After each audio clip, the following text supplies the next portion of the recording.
Għal-futur Malta se jkollha linja nazzjonali tal-ajru kif meħtieġ, linja nazzjonali aktar b'saħħitha, linja nazzjonali li tagħmel profit u linja nazzjonali li taqdi lil pajjiżna ekonomikament u soċjalment.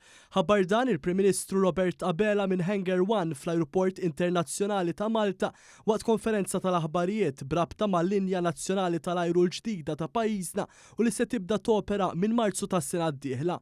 Dr. Abela fl-indirizz tiegħu sostna li dan qed isir fi sfond ta' perjodu twil ta' inċertezzi brabta mal-Air Malta għal numru twil ta' snin. L-interess meta nitkellmu fil-qasam tal-avjazzjoni huwa li jkollna linja tal-ajru nazzjonali li tkun mibnija fuq il-prinċipji tal-vijabilità u tas-sostenibilità. Mhux fi żgur linja tal-ajru kif sfortunatament kellna f'dal-aħħar snin illi it-tema ewlenija tagħha tkun iddominata mill-inċertezza. Mhux linja nazzjonali tal-ajru illi ta' kultant żmien, kultant medda ta' snin tittgħaddi minn proċess ta' ristrutturar ġdid. Iżda nerġa' nenfasizza vijabilità u sostenibilità.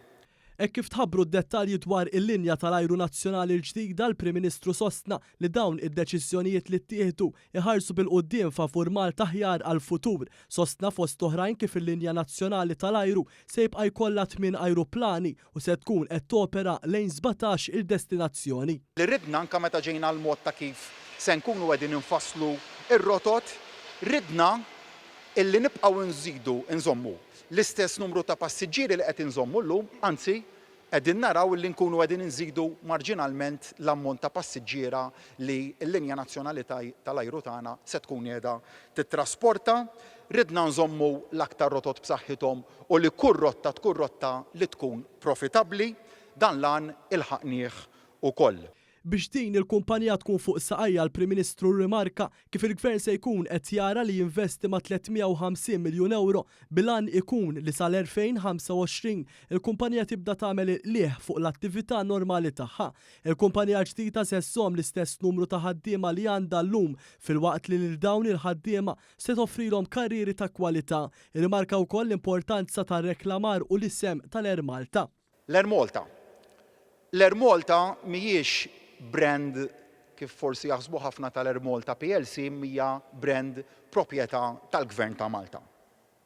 It-twaqqif tal-kumpanija l-ġdida ma se jibdel xejn minn dan, jiġifieri l-isem Air Malta se jibqa' proprjetà tal-Gvern ta' Malta u għalhekk ukoll se jrid naraw illi l-kumpanija l-ġdida tkun f'qagħda b'saħħitha biex tikkompeti u tibqa' tuża din il-brand għaliex biex wieħed juża din il-brand hemm il-ħtieġa anke biftehim mal-Kummissjoni Ewropea ta' proċess kompetittiv. Fit-tmiem id-diskors tiegħu il-Prim Ministru Robert Abela rimarka li bqed isir illum minn issa l quddiem il-kapitlu tal-linja nazzjonali tal-ajru tagħna jerġa' jkun wieħed ibbażat fuq ċertezza u stabbiltà. Konvint li se naslu u dak li qed inħabbru llum se jagħtina l-frott fit-tul.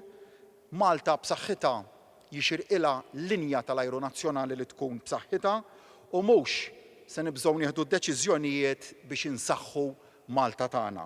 Hekk jitlob il-ġid komuni, hekk naħdmu flimkien għal ġid tal-komunità. Hekk infissru meta ngħidu getting the future right.